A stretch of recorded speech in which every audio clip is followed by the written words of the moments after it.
Hello मेरे प्यारे दोस्तों, आज मैं फिर आपके सामने ज्योति की अनकही जोत की एपिसोड 7 को लेकर हाजिर हो गई हूँ। ये रचना की लेखिका भी मैं हूँ और इसे आपके सामने प्रस्तुत भी मैं ही कर रही हूँ। मतलब ये मेरी पहली कोशिश है कि आपके सामने मैं इस तरह जुबानी अपनी स्टोरी पेश कर रही हूँ। मतलब मेरी रचना, मेरी जुबानी। शादी के कुछ दिन तक तो शुक्ला जी सोफे में रात काटने लगे, लेकिन कब तक? 1-2 दिन की बात तो थी नहीं। धीरे धीरे वो ज्योति के साथ एक ही बिस्तर पर सोने लगे। और यह इंसान की ही प्रवृत्ति है कि बाहर जितने भी मोह क्यों ना मान ले, अगन बुझाने के लिए घर में भी उन्हें एक साधन चाहिए जो उसकी शारीरिक देह की जरूरत को पूरा कर सके। और बन गई ज्योति शुक्ला जी की वो जरूरत जिसे कभी कभी घरवाली के साथ भी चाहिए होता है। वे अपनी गलती का एहसास करते हुए शुक्ला जी के बहते आंसू फूल पर टपक टपक कर गिर रहे थे। पहली रात से ही ज्योति के अरमान के फूलों को कुचल डाला था शुक्ला जी ने। इस पल को याद करते ही वो बेचैन हो गए। डायरी को रख अपने कमरे में ही टहलने लगे। कभी बालकनी की तरफ जाते तो कभी कमरे के भीतर। बारिशों का मौसम था। बिजली की चमक के साथ साथ उनके भीतर भी कुछ तिलमिला रहा था। अपने किए व्यवहार से आज उन्हें खुद से ही नफरत हो रही थी, लेकिन अब उन्हें पढ़ते हुए उन्हें भी तकलीफ हो रही थी। तो ज्योति को कितनी तकलीफ हुई होगी, ये सोचते हुए ज्योति की तरफ को जानने के लिए डायरी लिए फिर से बालकनी में चले जाते हैं, जहां बारिश की वजह से कुछ ठंडी हवा दे तो रही थी, जो आग पड़ते पड़ते शुक्ला जी को और भी लगने लगी थी।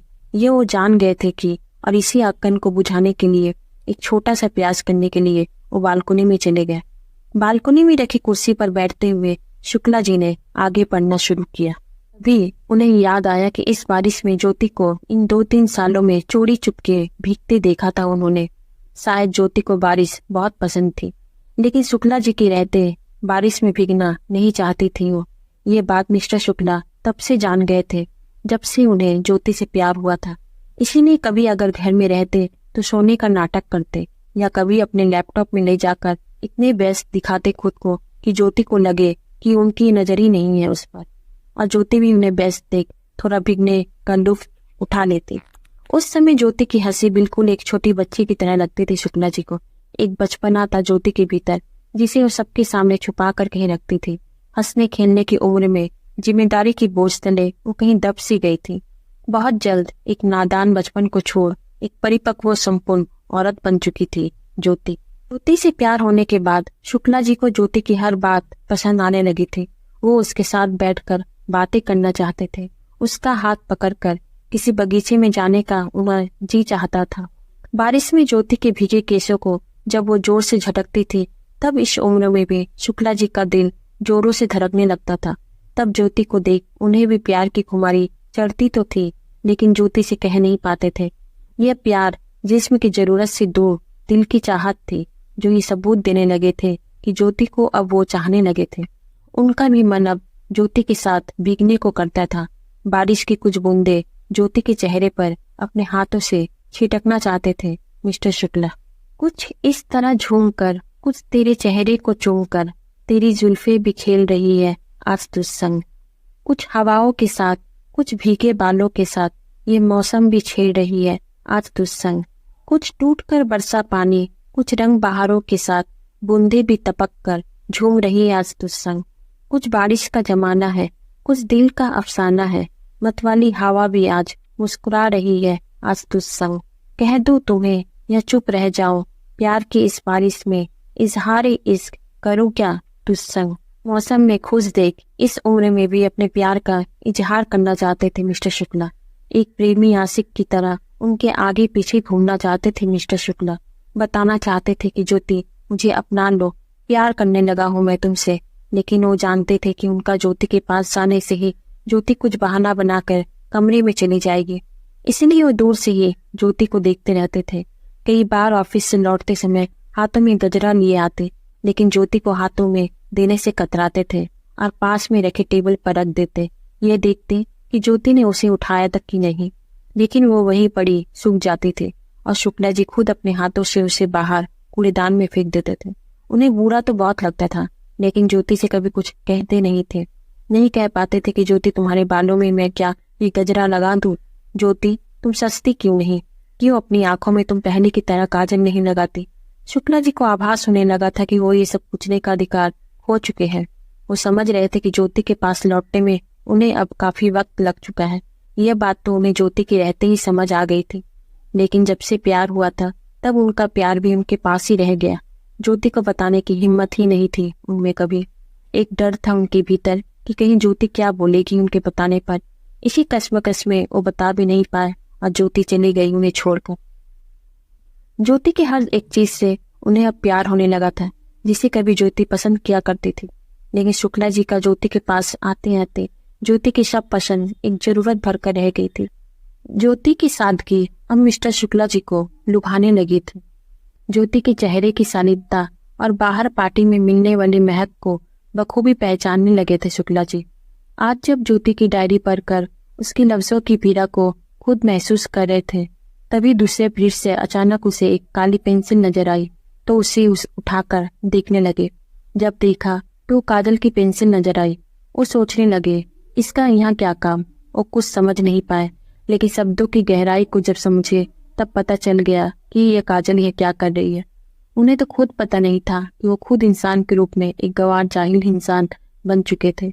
ये ताना जो वो कभी ज्योति को देते थे, दरअसल उसे बोलकर वो अपनी इंसानियत दिखाते थे। इस काजल का यहाँ होना भी शुक्ला जी की ही देन थी। ज्योति को काजल लगाना बहुत पसंद था। हर वक्त काजल उसकी आंखों में होते थे।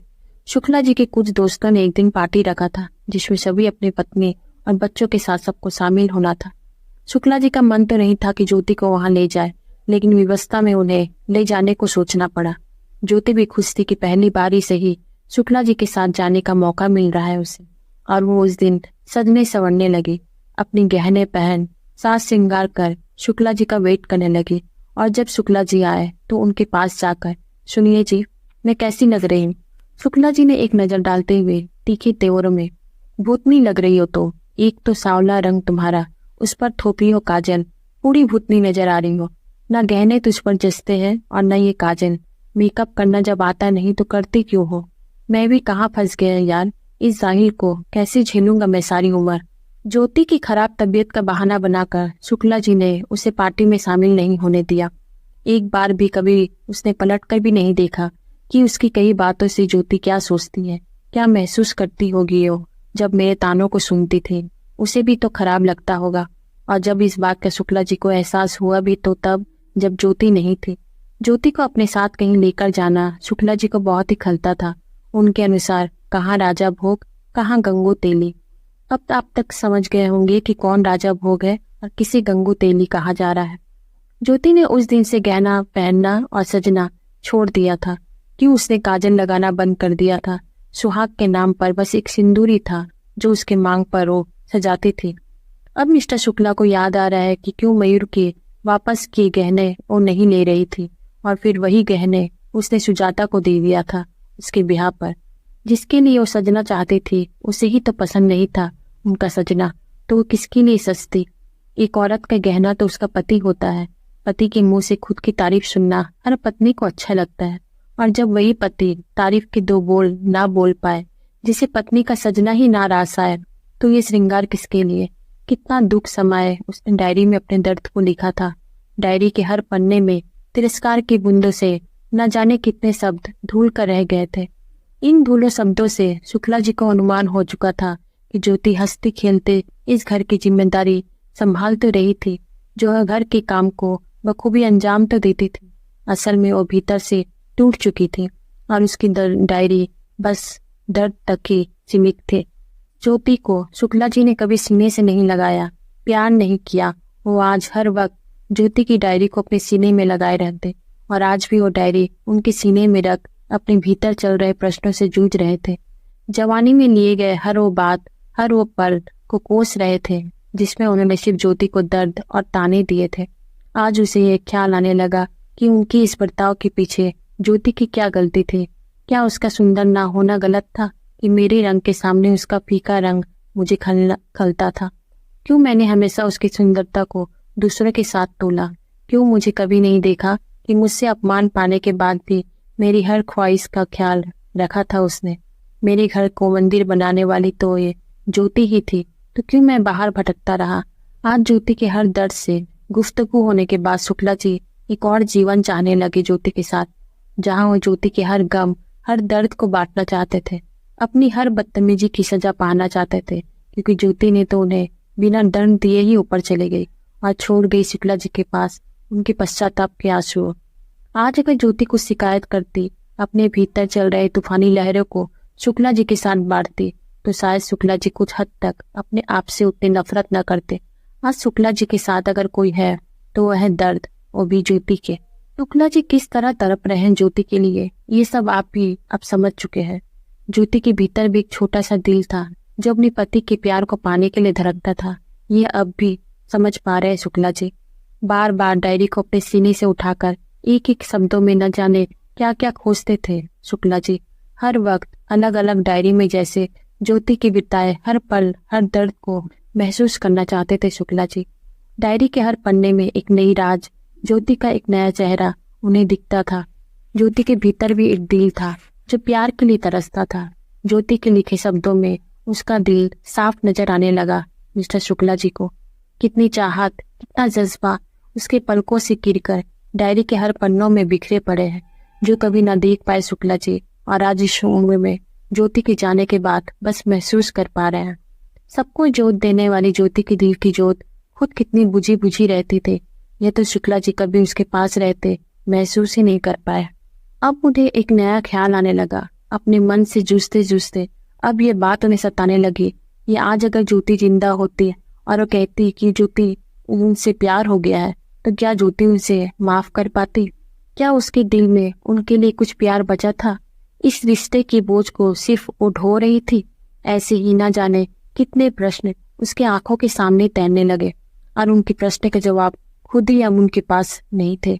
जब वो खुद को ज्योति की जगह रखकर देखते तो खुद ही जवाब का सोच घबरा जाते।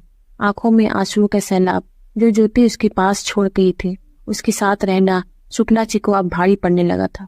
बहुत दिनों तक डायरी पढ़ने के बाद, बहुत सोच विचार कर शुक्ला जी ने कुछ ठीक किया।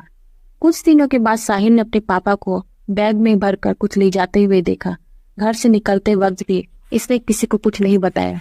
न साहिल की हिम्मत हुई और न ही आरती की हिम्मत हुई कि ये पूछ सके कि पापा जी अब कहाँ जा रहे हैं।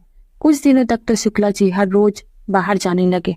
ये सब देखते हुए आरती साहिल से, तुम पापा जी से पूछते क्यों नहीं कि वो कहाँ जा रहे हैं? साहिल आरती की तरफ देखते हुए, अरे अच्छा है ना, कब तक घर में बैठे रहेंगे, दोस्तों से मिलेंगे तो थोड़ी उन्हें भी राहत मिलेगी। साहिल के जवाब से आरती संतुष्ट तो नहीं हुई, लेकिन कुछ पूछने की हिम्मत तो उसमें भी नहीं थी। ऐसा नहीं था कि वो शुक्ला जी से डरती थी, लेकिन इस स्थिति में उनके पास जाने से कतराती थी, क्योंकि ज्योति के जाने के बाद वे एकदम शांत से हो चुके थे। पहले कोई बात अगर शुक्ला जी को खराब लगे तो उसकी सास ज्योति संभाल लिया करते थे, लेकिन अब ऐसा नहीं है। वो नहीं चाहते कि उसकी कोई बात से शुक्ला जी परेशान हो। साहिल को बताकर इस बीच शुक्ला जी ने अपने काम पर जाना शुरू कर दिया, लेकिन एक खामोशी उनके भीतर आ गई थी। सवेरे निकलते और शाम को आते ही अपने कमरे में बंद होकर न जाने क्या क्या करते, यह आरती समझ नहीं पा रहे थे, लेकिन उनके व्यवहार में नरमी देख आरती खुश जरूर थी। एक समय जो अकड़ थी उनमें, वो अब कहीं गुम हो चुके थे। कुछ महीनों बाद एक दिन शुक्ला जी एक पैकेट हाथों में लाते हुए दिखे। थोड़ी खुश नजर आ रहे थे। ये खुशी थी कि आत्मसंतुष्टि, यह तो शुक्ला जी भी नहीं जानते थे। आरती ने साहिल को बताया कि उसके ससुर जी की बात, कि आज पापा जी के चेहरे पर थोड़ी खुशी नजर आई है। साहिल खुश होते हुए अपने पापा के कमरे में चला गया। अजय साहिल को आते देख, साहिल आरती को भी बुलाओ, एक चीज दिखाना चाहता हूँ मैं। साहिल ने आरती को आवाज दिया, जिसे सुनकर आरती भी उन दोनों के पास आ गई और उसने साहिल को पैकेट खोलने के लिए बोला। पैकेट खोलते ही उसकी नजर एक किताब पर गई, जिसके ऊपर लिखा था ज्योति की अनकही जोत। अपनी माँ की तस्वीर और नाम देखकर साहिल अपने पापा से, पापा ये क्या है? आरती के भी चेहरे में प्रश्न के भाव को समझते हुए, शुक्ला जी ये तुम्हारी माँ की किताबें हैं। ये सुनकर साहिल आश्चर्य में, माँ की किताब का मतलब? मैं समझा नहीं। साहिल और आरती दोनों ही दंग थे ये किताब को देखकर। शुक्ला जी साहिल के हाथ से किताब लेते हुए, ये सब आरती की वजह से ही हुआ है। शुक्ला जी के ये बोलने पर आरती ससुर की तरफ ऐसे देख रही थी कि जैसे उनसे पूछना चाहती हो मैंने क्या किया है। लेकिन उसके पहले ही शुक्ला जी, आरती तुमने अनजाने में ही उस दिन मुझे उस ज्योति से मुलाकात करवा दिया जिसे हम सब ने कभी नहीं देखा था। तुम उस दिन अगर ज्योति की कुछ चीजें बटोरने नहीं आती तो मैं ज्योति को कभी नहीं समझ पाता। साहिल, याद है तुम्हें एक दिन मैंने पूछा था कि तुम्हारे माँ के शौक क्या क्या थे? तुमने बोला था कि तुम्हें भी पता नहीं है। तेरी माँ को लिखने का शौक था। उनके कलम में एक जादू है जिसे कभी किसी ने नहीं समझा। तेरी माँ भी एक नाम चाहते थे जो सिर्फ उसकी आवाज़ हो। और ये जो किताब तुम देख रहे हो, ये तुम्हारी माँ का ही लिखा हुआ है। बस मैंने तुम्हारे नाम के पुस्तक के रूप में प्रकाशित करवाया है। मैं कुछ दिनों से इसके लिए बाहर जा रहा था। आज एक पुस्तक आ गई है, कुछ धीरे धीरे आ जाएंगे। उसकी माँ लिखती भी थी। आज साहिल और आरती को भी वैसे ही आश्चर्य हुआ जैसे कुछ महीने पहले शुक्ला जी को हुआ था। किताबें देखकर साहिल और आरती बहुत खुश नजर आ रहे थे। उनके इस मुस्कुराते चेहरे को देखकर एक शांति मिल रही थी शुक्ला जी को। तभी आरती को कुछ याद आया और वो दौड़ कर स्टोर रूम में गई और एक वहां से डायरी लेकर आई। पिताजी, उस दिन जो सामान मैं लेकर गई थी ना, उसमें ये एक डायरी भी थी। खोल कर देखी तो कुछ लिखा हुआ था, लेकिन उतना ध्यान नहीं दिया मैंने। लगता है मम्मी जी की है, इसमें कुछ ज्यादा लिखा हुआ तो नहीं है। मिस्टर शुक्ला आरती के हाथ से लेते उसके पहले ही साहिल उसे ले लेता है। साहिल अपने पापा की तरफ देखते हुए, पापा, इसे पहले मैं पढ़ूंगा। मिस्टर शुक्ला जी चाहते तो नहीं थे, लेकिन कुछ कह नहीं पा रहे थे। ज्योति की यह डायरी साहिल के हाथ में देख कुछ असमंजस में जरूर पड़ गए थे मिस्टर शुक्ला। अपने पापा को चुप देखकर साहिल, पापा, मैं शाम तक आपको दे दूंगा। यह डायरी लगभग खाली है। लगता है ये अंतिम डायरी है माँ की।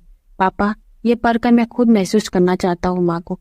यह बोलकर साहिल तो चला गया, लेकिन शुक्ला जी बेचैन हो गए। ज्योति के दर्द को महसूस कर क्या करेगा साहिल? अपने पापा का क्या दर्जा देगा? एक भय उन्हें सताने लगा कि कहीं साहिल उसे नफरत न करने लगे।